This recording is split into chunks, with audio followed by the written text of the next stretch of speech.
ketemu lagi di Ngobrol Inspiratif bareng SAS bersama saya Berry dan sekarang ini ada Pak Irfan Suwandi. Nah, kita bicara tema tentang memulai usaha, Pak. Ya. Iya. Mulai dari menentukan mau usaha apa nih.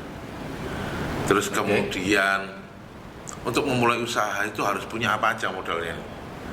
Sampai yang terakhir cara mengeksekusinya gimana. Ya. Ya. Baik. Sip ya. Ya. Oke. Mulai dari Memilih usaha ya. Memilih usaha. Memilih usaha. Oke. Gimana? Kamu memilih usaha?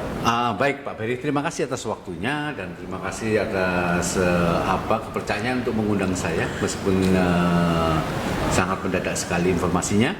Tapi setidaknya saya sudah hadir di sini supaya bisa memberikan manfaat ke banyak orang, bahwa kan banyak orang-orang sekarang ini gimana sih memilih usaha apa sih yang cocok kan gitu, apalagi di masa pandemi kan gitu ya. Memang banyak sekali usaha-usaha yang sudah mulai berjatuhan, tetapi juga tidak sedikit yang masih eksis kan gitu ya. Itu yang terpenting adalah bagaimana cara memilih usaha gitu kan. Memilih usaha itu tidak bisa usaha ini rame terus kemudian kita ikut ngerjain usaha seperti itu tidak akan pernah bisa berhasil. Kenapa kayak gitu? Cara memilih usaha itu yang pertama adalah usaha itu harus sesuai dengan passion. Yang pertama. Jadi passion itu apa? Hobinya apa? Sehingga kalau orang itu kerja sesuai dengan hobi, maka dia akan berusaha kesenangannya. Sehingga apa? Dia akan bekerja, namanya juga hobi. Sampai malam, sampai tengah malam tanpa beban, masalah, tidak beban. Yeah. Sehingga lebih terinspirasi dalam mengembangkannya. Itu yang pertama. Dia harus sesuai dengan passion, keinginan, hobinya, minatnya. Itu harus sesuai minatnya sehingga ada sesuatu yang kuat di situ. Yang pertama Pak ya. Yang kedua, kita juga melihat apakah usaha itu musiman atau tidak, gitu ya. Artinya yang mempunyai repeat order. Karena apa? Banyak mungkin Pak Berry pernah maksudnya usaha ini itu untuk jangka panjang atau hanya jangka pendek aja? Yes, atau ada repeat order Pak. Contohnya begini. Mungkin 2-3 tahun yang lalu Pak Berry pernah melihat ake gitu kan. Ini salah satunya, saya punya ake ini kan gitu kan. Nah, ake itu dulu semua orang mengerjakan ake sehingga apa? Batu di kali pun dijual gitu ya. Dan mereka ikut-ikutan. Yang dulunya tukang masak jadi penjual ake, membuat ake. Sehingga apa? Ake itu kalau orang sudah beli tidak mungkin beli lagi gitu. Sehingga apa? Repeat ordernya itu tidak ada. Dan itu mempunyai lifetime. Mungkin 2 tahun, 3 tahun selesai. Itu musiman. Ada juga yang memang musiman, kayak contoh pernah kita booming cappuccino cincau. Yep. Ya, capcin terus ayam geprek. Kan waktu itu ada itu musiman semua. Dan tapi itu masih memiliki repeat order. Setidaknya dia masih bisa mengembalikan modal gitu ya. Tapi kalau ake sudah sangat sulit karena satu orang sudah beli, besok tidak beli lagi. Gitu ya.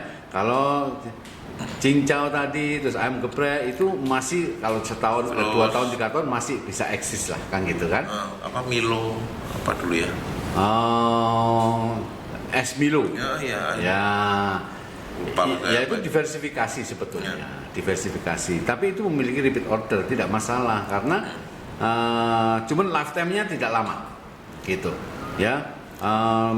Tidak bisa kita kalau buat usaha itu jangan sampai setahun 2 tahun berhenti selamanya. Nah itu yang harus dilihat apakah itu repeat order atau tidak. Itu ciri-ciri kalau mau usaha.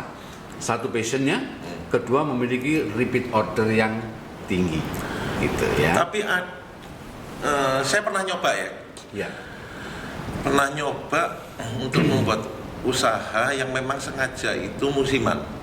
Dan itu saya yakin bahwa itu bukan untuk jangka panjang. Ya.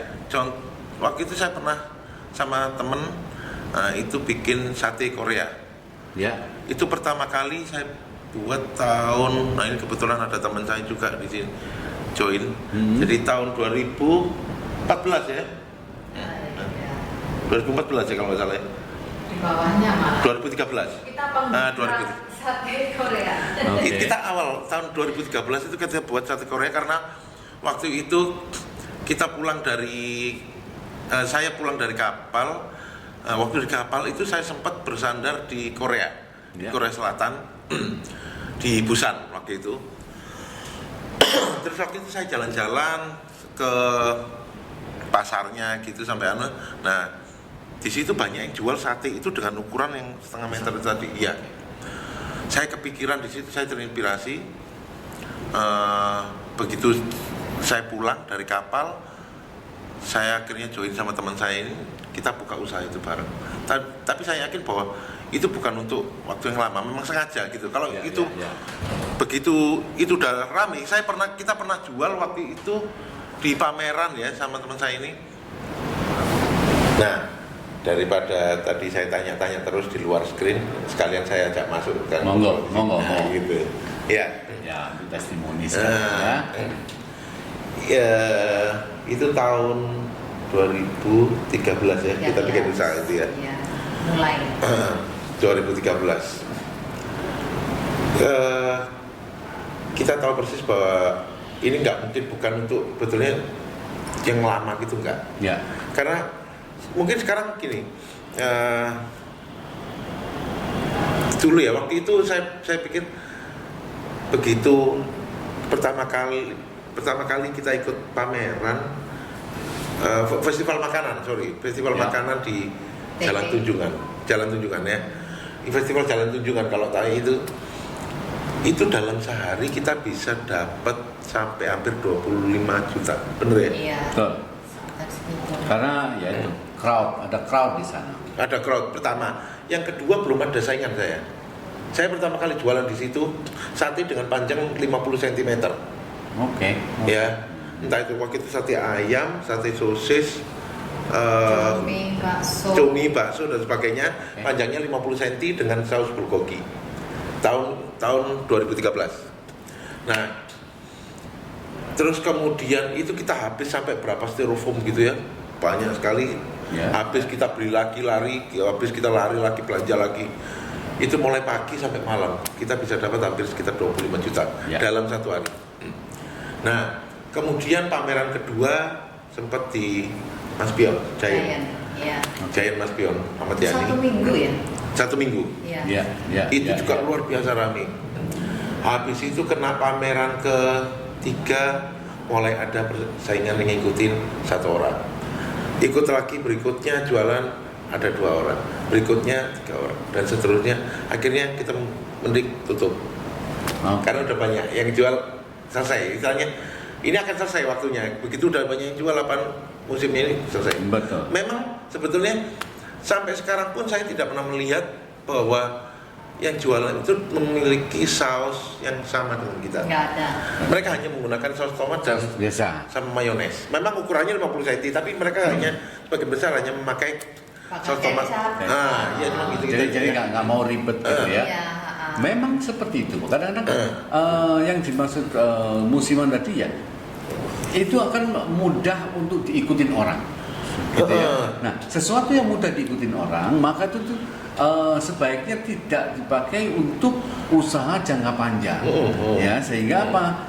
Namanya orang usaha itu yang susah kan memulai dari awal. Ya. Kalau mulai dari awal yang susah, kemudian hanya beberapa waktu saja, 2 tahun atau 3 tahun, kan nanti memulai lagi, berat lagi. Yang saya maksud di sini adalah kalau mau usaha yang benar adalah harus mempunyai repeat order yang kuat, kemudian dan yang ketiga, yang paling utama, tidak mudah untuk diikutin orang. Memang bisa diikutin, tetapi dia akan memerlukan upaya yang sangat besar, gitu ya. Contoh saja. Kenapa KFC? Kenapa McDonald's? Itu sangat kuat sekali. Orang banyak di pinggir jalan membuat ayam yang digoreng banyak, tetapi dia tidak akan pernah menyentuh pasar daripada KFC atau McDonald. Kenapa? Untuk mengejar kesal dia memerlukan effort yang sangat kuat sehingga KFC maupun McDonald dia akan tetap leading gitu ya. Itu konsep-konsep yang harus kita miliki gitu ya, supaya bermanfaat bagi teman-teman yang mau mengembangkan usaha dan bagaimana cara memilih usaha tadi. Gitu Pak Mas Beri. Nah, kan kita berpikirnya ya, maksudnya itu kalau kita mempunyai produk yang memang itu belum punya saingan, harusnya supaya produk itu punya nama, terkenal apa dan sebagainya, ya kita jangan pelit berbagi ilmu, katanya kan gitu ya. Ya, jangan pelit berbagi ilmu. Sebetulnya kalau pola pikir kita dulu bukan masalah pelit berbagi ilmu, karena kita juga tidak menggunakan saus bulgogi yang asli. Kita hanya sendiri, kita sesuaikan dengan lidah pasar ya. Lidah pasar, betul. Ya waktu itu. Kemudian kalau mama akhirnya banyak yang meniru dan hanya menggunakan saus tomat, mayones dan sebagainya, akhirnya kita putuskan bahwa oke, kita udah terlalu banyak banget waktu yang itu musim banget, ya. Akhirnya pada jual sate Korea waktu itu ya. Itu banget. Ya udahlah, berarti udah selesai masa kita gitu loh. Kita mulai berpikir untuk buat ide baru apa lagi nih. Nah, gitu. Ini yang saya ingin sarankan kepada teman-teman, kepada pemirsa atau kepada pendengar, bahwa usaha itu yang paling sulit adalah memulai. Gitu. Tetapi kalau sudah berjalan, kenapa harus berhenti? Itu permasalahan. Nah, harusnya waktu itu kalau memang sudah bagus, banyak pesaing, pindah market. Artinya market yang mungkin karena sudah tahu banyak orang yang suka, tinggal kalau dulu hanya ke pameran-pameran, sekarang ada satu tempat yang permanen. Kalau sudah marketnya sudah keluarga, sudah ditentukan saja. Kita buat pangsa pasar keluarga, mungkin ada tempat mainannya atau tempat mereka untuk bisa membawa keluarga. Seperti itu. Kalau menurut saya sih seperti itu. Karena apa? Memulai lagi itu sangat berat sekali. Ya, memulai usaha itu sangat berat karena kunci utama untuk usaha itu bisa sukses, dia memulai. Karena orang banyak ide, ya. Banyak sekali orang punya ide, orang pintar-pintar banyak sekali. Tetapi hanya 1% mereka yang sukses.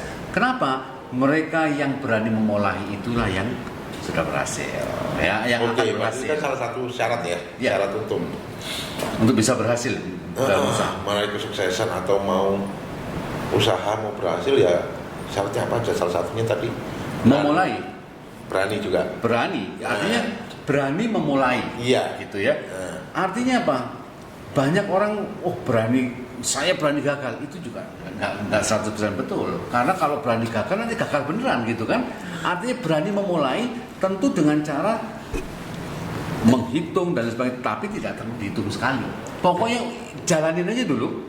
Sambil dijalanin, sambil kita melihat bagaimana kendala, sambil belajar di situ, sehingga tidak buta sekali dan tidak lost sekali. Kayak main layangan Pak, tarik ulur, supaya apa? Kita tahu bahwa sesuatu kalau sudah berjalan lebih mudah daripada dibayangkan dalam kertas saja. Nah, gitu. Kalau coba saya tanya Mel ya, kalau waktu kita dirikan usaha dulu, kalau orang bilang kan harus banyak pertimbangan, harus hitung apa segala macam. Kita dulu pakai gitu nggak? Pakai juga sih. Kita waktu awal itu kan kita ngitung ya itu kita belanja. Iya, maksudnya ini nanti kalau nggak laku gimana, gimana? Enggak sih, kita nggak pernah ya. Kalau nggak pakai. Jadi nggak ada perencanaan kita promosikan. Ya. Nah, kita tapi sebetulnya betul itu Bu. Promosikan di sini atau promosikan di sini nggak pakai Pak. Kita dulu yang penting jalan. Gitu. Kalau dihitung kos tadi itu ya harus ya. Jangan sampai kita jual 5.000, kosnya 6.000 itu kan nggak masuk akal. Ya, ya, itu kan hitung kos. Itu kan biaya memang ya kos. Tapi kalau menghitung resiko, jalanin aja. Karena resiko itu tidak akan pernah tahu kalau kita nggak terjun. Betul. Gitu ya. Jadi urusan belakangan. Memang kebanyakan seperti itu. Orang-orang yang berhasil adalah orang-orang yang nekat gitu. Nah, kalau Bob Sadino bilang kan gitu kan, orang bodoh yang sukses dalam usaha karena dia tidak pernah berpikir. Iya. Ya, jalanin aja Iya. gitu kan. Ya, tapi kenapa kok banyak orang S3? Kenapa orang banyak lulusan sekolah-sekolah yang sarjana Profesi. ya, yang bergelar dan sebagainya. tetapi tidak usaha? Ya karena memang bukan di sana dia gitu. Karena terlalu pinter sehingga jangan-jangan gini. Oh, nah ini Atau resikonya. terlalu teoritis ya, jadi terlalu banyak dipikir gitu loh ya mungkin ya. Terlalu pinter. Actionnya kurang gitu ya. Terlalu pinter untuk sehingga sebelum berjalan harus tahu ini, kalau artinya merencanakan jauh sebelumnya, Kelewatan jauh. gitu ya. Akhirnya nggak melangkah-melangkah. Akhirnya tidak melangkah-melangkah. Padahal dalam usaha itu mikirnya sedikit aja, jalannya yang banyak. Gitu. Ya, kan? Sama dengan begini, Pak. Pada saat kita masih kecil, masih ingat ya? Kecil Bu ya. Nah, kita waktu berjalan-jalan kan kita nggak pernah berpikir nanti kalau jatuh bagaimana, ada tensos plusnya atau Iya, tidak. betul. Saking nggak pernah berpikir, jalan-jalan jatuh, jalan lagi. Seperti itu dalam usaha. Jalanin aja, di tengah perjalanan baru kita perbaiki sedikit demi sedikit. Insya Allah bisa berhasil seperti itu. Iya. Ya. Jadi ya sebetulnya dinikmati aja. Jadi jangan usaha itu jadi beban ya Pak ya. Yes, makanya Tadi, passion tadi ya. Passion, harus passion. Jadi aku pingin usaha ini, tapi ya gitu. Yang penting enjoy, jalanin. Yes. nikmatin. Ada teman saya contohnya juga. Dia seorang tukang bengkel. Berteman dengan orang punya usaha kafe, gitu ya. Pada saat udah kafe berhasil, si teman saya yang bengkelnya sudah besar itu, dia mau ikut-ikutan. Loh, kok enak ya, dia nggak capek-capek, dia ada menjalankan, kalau malam dia nongkrong gitu kan. Akhirnya dia usaha kafe, ya gagal. Karena apa? Karena passionnya bukan di sana, gitu. Iya. Ya, passion bukan di sana. Mungkin modal punya, tapi pengetahuan belum ada. Yes. Dasarnya itu untuk pengetahuan itu, pengalamannya di situ juga nggak ada. Itu gitu ya. Betul, makanya Pengaruhnya. diperlukan kalau orang yang punya modal, orang yang ingin usaha, maka diperlukan. Ya itu tadi, kadang banyak orang yang memerlukan manajemen company. Ya, seperti kan perusahaan saya sendiri kan ada manajemen company aja, namanya Dahlia Management Hospitality. Jadi memanage semua restoran, memanage hotel atau kafe-kafe itu bagi mereka yang tidak memiliki kemampuan tapi punya mereka punya modal, ya. mereka bisa bekerja sama dengan perusahaan manajemen seperti itu. Baik. Nah gitu. Ya jadi kalau menurut Meli sendiri, modal apa yang dibutuhkan untuk memulai usaha itu apa sih kira-kira? Kalau menurut saya pasti sabar dan tekunnya itu ya Pak ya, Iya. terutama pas babat alasnya itu Pak ya. Ya. Kalau tadi Bapak bilang Berani. passion sesuai dengan hobinya, itu saya setuju sekali Pak. Tapi saya kebetulan musim corona ini banyak-banyak belajar online. Saya di salah satu pelajaran online yang saya lihat itu dari Prakerja, itu ada digital marketing, dan di sana dibilang untuk marketing secara digital itu Pak ya, di sana dibilang kerja itu tidak selalu benar untuk mengikuti passion dan hobinya dia. Jangan menjual apa yang kamu suka, tapi apa yang dibutuhkan oleh orang. Betul. Tidak peduli sebagus apapun, seenak apapun, segimananya pun menurut Anda. Tapi kalau buat masyarakat pembeli ya, konsumen, ada pasarnya di situ. Ya barang itu tidak akan laku, begitu Pak. Ada pasarnya di situ, justru itu yang dijadikan Iya. Nah, pertanyaan saya begini Pak. Ini sambil nyambung ya. Pertanyaan saya begini, kalau saya, ini contohnya saya pribadi ya Pak ya. Saya senang jahit, begitu ya. Saya suka bikin kostum apa yang lucu-lucu, Barbie, buat orang, buat ini. Tapi kalau menurut digital marketing itu tidak dibutuhkan orang. Ya orang butuh, tapi kayak yang Bapak tadi bilang hanya sak gebrakan aja kayak batu akik, punya satu ya sudah, ya kan? Nah itu gimana caranya Pak kalau untuk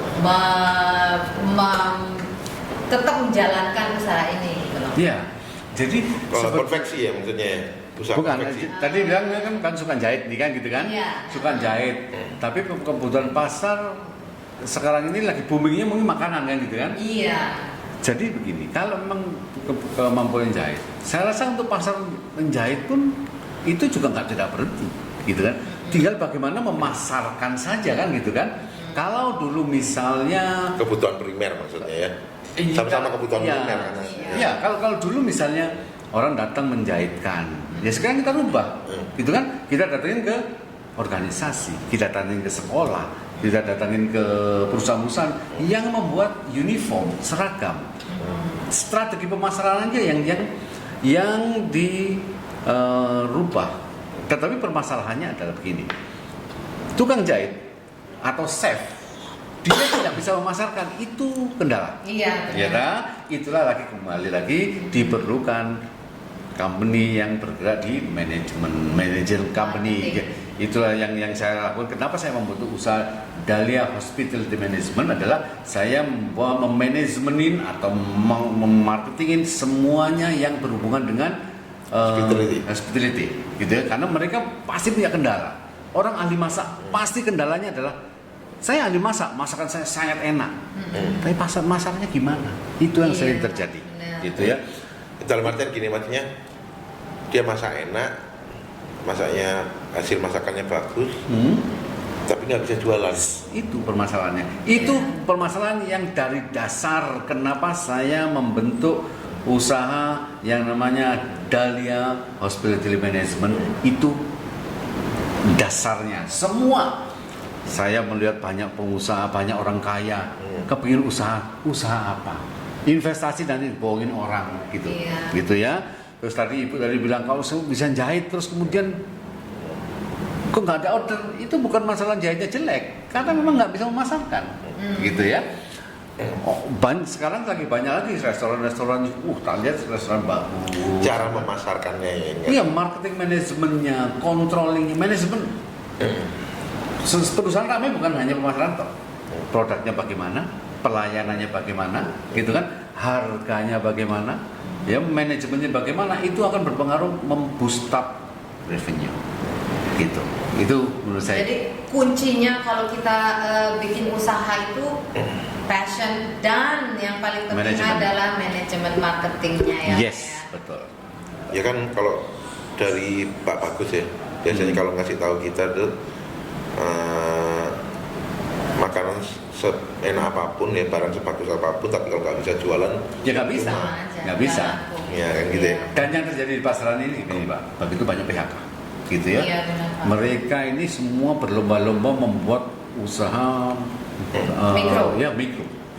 Tetapi dia lupa bagaimana masarinya, gitu loh. Gitu sehingga apa? Ya, akhirnya asal, dan yang terjadi adalah jeblok lagi nanti. Makanya mereka harus gabung di organisasi, belajar seperti ini, mendengarkan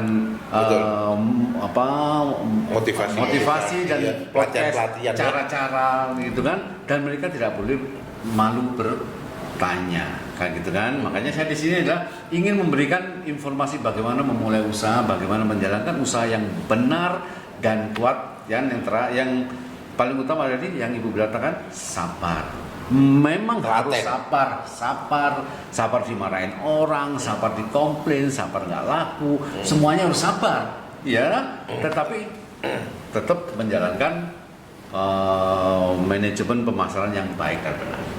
Itu Pak Ben. Ya, oke. Nah, kemudian kalau dari sisi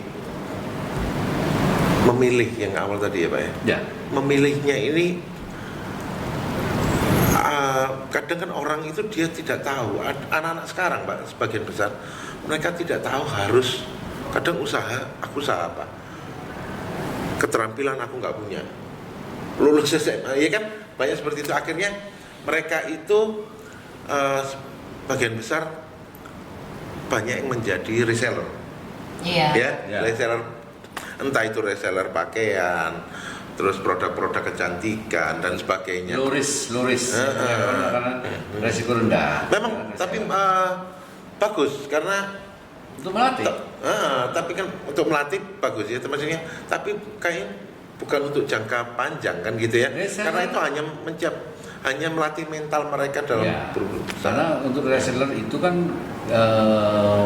dia saat ini adalah menggandeng seseorang atau menggandeng sebuah produk. Jadi yang besar siapa? Perusahaannya ya, utamanya ya, produsennya. Nah, tapi untuk awal-awal ya boleh lah jadi reseller ya. Tapi poinnya adalah dia dalam reseller itu dia juga harus belajar ya. Khususnya ketika di SAS itu dosennya kan semua banyak pengusaha. Ya itu kan dosennya itu kan berpengalaman, dan khususnya kalau saya di SAS kan melatih anak-anak muda ini menjadi pengusaha gitu kan. Jadi bukan pencari pekerja, itu ya poinnya Pak. Nah, saya kalau mengajarkan mereka, SAS tidak mengajarkan Anda untuk menjadi pekerja, tapi mengajarkan Anda untuk menjadi seorang pengusaha. Di situ poinnya. Jadi mental akan saya bangun, dan sudah saya bangun, terbukti sih banyak sekali pengusaha-pengusaha muda yang sudah jadi di SAS. Gitu. Jadi mungkin dari awal itu bagus juga. Jadi dari awal reseller dia bagaimana mengumpulkan follower ya, mengumpulkan orang-orang menjadi satu kelompok pengikutnya dia, sampai akhirnya dia mampu atau punyai usaha sendiri, dan dia sudah punya modal orang-orang sebelumnya ini, sekelilingnya ini. Betul. Itu yang kemarin sempat saya bahas sama Pak Arif, bagaimana follower itu menjadi customer. Bisa sampai seperti itu ya. Jadi gimana awal mungkin kita namanya reseller itu kan wis di mana aja disasar Pak, kan gitu. Yang penting barang saya laku kan gitu kan. Iya, yang penting barang saya laku semua. Itu kalau reseller Pak. Jadi kita kalau jadi pengusaha beda lagi kan gitu kan. Ya, jadi itu tahap awalnya reseller ya. Tapi dari situ nantinya akan terbentuk komunitas kita untuk kita ini gitu loh. Betul. Ya. Tapi kan nggak banyak. Betul. Taruhlah dia seorang reseller memiliki follower taruhlah 2.000, gitu kan? 5.000 sudah cukup bagus, gitu ya. Nah, 5.000 dibandingkan penduduk Surabaya, kita ngomong Surabaya. Penduduk Surabaya yang besarnya udah puluhan juta ya, puluhan juta atau ratusan juta ya. Juta lah, itu 3 juta kalau nggak salah. Ya 3 juta ya. Kalau 5.000 banding 3 juta masih 0,sekian persen, gitu ya. Nah, banyak anak muda ini, saya main online karena saya punya grup WA banyak, grup banyak, hanya di Instagram. Kalau cuma 5.000, Anda hanya mengambil 0, sekian% dari pangsa pasar yang ada, gitu ya. Maksud saya, pasar yang besar adalah pasar yang orang tidak dikenal. Itu poin utama. Karena gini, kalau kita memasarkan orang yang dikenal, sekali beli, kedua kali ya datang lagi deh, ya informasi terus gitu ya. Jadi yang sudah kenal memang market captive market, tapi pasar yang besar adalah pasar orang-orang yang tidak dikenal, dan itu betul-betul objektif. Karena apa? Kalau produk Anda bagus, kalau produk Anda enak, maka produk Anda akan diambil gitu. Tapi kalau teman atau follower, ya sudahlah gitu kan. Belinya hanya akan 1-2 kali ya Pak ya, karena teman itu Bu. Jadi habis itu ya sudah. Apalagi kalau Anda sering menjual ke teman-teman Anda, begitu Anda datang dia pergi gitu. Itu sebenarnya bukan market, itu tambahan saja. Market yang sesungguhnya adalah market orang yang tidak dikenal, yang jumlahnya 99% itu ada. Yang kita kenal cuma 1% maksimal. Iya. Oke, terus di mana di masa sekarang, di era sekarang ini kan namanya pemasaran itu kan sebetulnya sangat-sangat dimudahkan melalui sosial media, mulai TikTok ya, TikTok, YouTube, Instagram, Facebook dan sebagainya. Yang penting kan mereka mampu menjalankannya. Yes. Ya. Kadang orang berpikir bahwa aku cuma aktif di Instagram aja, nggak bisa juga, kan gitu ya? Nggak bisa.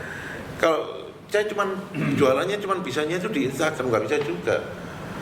Atau saya cuma jualannya sekarang cuma di FB aja, nggak bisa juga gitu loh. Bagaimana sekarang ini kan semua saling terkait nih. Ya. Mulai dari TikTok, yang paling booming sekarang TikTok lah ya. TikTok kedua YouTube ya. Dari situ semua berbagai macam orang jualan itu macam-macam. Saya sampai lihat orang live itu sambil dagang baju ya. Iya. Di belakangnya ini sambil ngobrol, mereka jualan luar biasa. Jadi dagang itu kayak di Mangga 2, kayak di Tanah Abang gitu. Tapi online. Teman saya jualan tas tuh kayak gitu. Luar biasa. Iya, online. Langsung ada yang nawar, ini nawar segini, yang ini nawar segini, bisa seperti itu gitu loh. Ada yang sistem lelang, ada yang luar biasa gitu loh. Cuman kan bagaimana kita tahu caranya gitu loh ya. Ya, yang penting kita tahu secara global pemasaran dan kita lakukan strategi pemasaran semuanya, baik itu online, offline. Online dan offline itu harus berjalan seiringan. Tidak boleh online tok. Tidak boleh offline tok. Dua-duanya seiring. Gitu ya? Iya, harus dua-duanya, Pak. Karena iya harus dua-duanya, gitu kan? Online lebih banyak untuk image, brand. Dan transaksi langsung mungkin melalui booking gitu ya. Tergantung juga sih produknya apa ya, tergantung juga produknya apa. Tetapi online dan offline itu harus berjalan dengan seiring ya. Gitu ya? Banyak orang offline nggak salah, tetap offline dan online harus berjalan. Contoh produk apapun. Soalnya kan banyak juga orang yang berdagang, dia hanya menerima pesanan secara online. Oke. Ya. Permasalahan repeat order atau tidak. Karena begini, terkadang online ini kayak saya sendiri ya, kalau pesen baju gitu ya, online saya sudah nggak tertarik. Karena apa? Yang saya pesen dengan yang saya dapatkan beda, dan itu berbahaya. Kenapa? Kecoret. Sudah kecoret sudah nggak mau. Ya. Dan saya sendiri pun tidak akan pernah mau. Karena apa? Selalu berbeda. Gitu ya. Nggak sesuai ekspektasinya. Yes. Gitu ya. Makanya dan online itu kan tidak ada tanggung jawabnya. Contohnya begini, nggak mau ya sudah, gitu kan, masih ada penduduk Indonesia yang membeli, itu ya, min dan plusnya.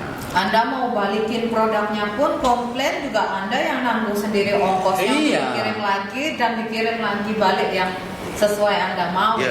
Jadi sangat berbeda dengan konsep pemasaran yang sesungguhnya. Jadi pada intinya customer yang dirugikan kalau gitu ya Pak. Iya, jadi makanya kalau tadi kan kok jadi kirim lagi balik ya paling barang-barang itu dia tidak menjual jangka panjang, Pak, dan tentunya tidak membrandingkan mereknya dia sendiri. Gitu ya. Hanya reseller ya terserah gitu kan. Yang penting jual, aku dapat duit gitu. Kalau saya rasa sih itu bagi saya tidak mengajarkan orang-orang seperti itu. Kalau usaha yang benar, jadi jangka panjangnya juga kuat gitu. Oke. Ya. Saya ada pertanyaan nih Pak. Monggo, silakan. Kita kan ngomongnya zaman sekarang ini marketingnya online dan offline. Offline yang kita keseharian, online yang seperti Bapak tadi bilang ya, marketing digital gitu. Nah, zaman sekarang ini kan kita dituntut untuk membuat inovasi. Untuk punya sesuatu yang beda produk kita ini dibandingkan produk-produk yang lain. Nah, sebenarnya kita perlu takut nggak sih Pak kalau kita bikin sesuatu yang inovatif? Contohnya ini dimsum. Dimsum kan seperti kita tahu ada gyoza, siomay, hakau ya kan. Kalau seandainya saya bikin motivasinya dengan dicampur sama kombinasi roti, tapi isinya diisi kayak isinya dimsum atau gimana kecil-kecil gitu. Terus saya pasarkan online. Takut nggak sih Pak kalau kita akan ditiru sama orang dan dijual lebih murah? Oh iya pasti. Gak perlu takut karena sudah pasti akan ditiru. Apapun yang kita buat pasti ditiru. Gitu kan? Makanya tadi branding itu nomor satu. Karena kalau ditiru orang terus kita nggak punya branding, yang meniru sudah membranding, kita menjadi pengikut dia seolah-olah. Gitu. Padahal itu kita sendiri. Yang menciptakan. Tapi kita nggak membranding diri kita sendiri. Terus kemudian orang lain meniru, orang lain membranding. Ya kita yang meniru akhirnya. Di khalayak umum taunya kita gitu ya. Jadi Kalau inovasi itu harus, gitu ya. Inovasi itu harus dan nge-branding itu yang utama. Gitu. Gimana caranya kita untuk mengenalkan ke masyarakat kalau ini loh brand saya yang creator pertama kalinya gitu. Itu gimana cara menciptakan image itu, Pak? Ya. Branding itu banyak usaha yang mengatakan promosi itu memerlukan biaya, ya. Sebetulnya promosi itu bukan biaya, itu investasi. Nge-branding itu adalah investasi, gitu ya. Jadi misalnya dimsum tadi, kemudian dimsum dimsum misalnya Jet Li, karena Jet Li orang Chinese, kan dimsum marketnya Chinese. Dimsum Jet Li misal, begitu kita tanamkan Jet Li, itu kita harus kuat-kuat untuk mempromosikan nama itu. Bahkan di offline-nya kita membuat satu kedai yang namanya dimsum Jet Li. Dari di situ orang bilang, oh di sana tempatnya. Kita bukan hanya di online tok, misalnya di di Instagram misalnya. Ini di mana? Di mana saya kalau mau nongkrong di mana nih, gitu. Oke, jadi tetap branding, ya. Jadi intinya adalah mulai usaha itu harus passion, ya. Kemudian harus berani, ya, dan sabar tadi. Dan kalau punya produk harus diinovasi untuk memperkuat branding. Jadi itu cara bagaimana mengelola dan memulai usaha dengan baik. Oke. Jadi kan kesimpulannya, maksudnya kan yang perlu dipasarkan kan bukan hanya produknya, tapi juga nama usahanya ini, brand gitu ya. Ya, itu penting yang perlu dipikirkan. Jadi buat pemula yang mau memulai usaha, itu ada dua itu ya yang mau harus dipikirkan matang-matang. Jadi untuk memasarkan bukan hanya produknya, tapi nama usahanya ini. Ya. Ya, jadi Brandnya, diperkuatnya ya. Brandnya ini ya. Oke. Nah, mungkin sampai sini dulu obrolan kita. Kita bertemu dengan tema-tema berikutnya, Pak ya. Siap. Di ngobrol inspiratif bareng SAS. Ya, dengan tamu-tamu yang lain juga. Ya. Semoga semakin bisa memberikan manfaat ya, ilmu ke banyak orang. Oke, terima kasih semuanya. Jangan lupa nonton ya sampai selesai. Jangan lupa share, subscribe, follow dan komennya. Kalian pengen dibawain tema apa nih yang ingin boleh tulis di komen ya. Oke, terima kasih semuanya. Selamat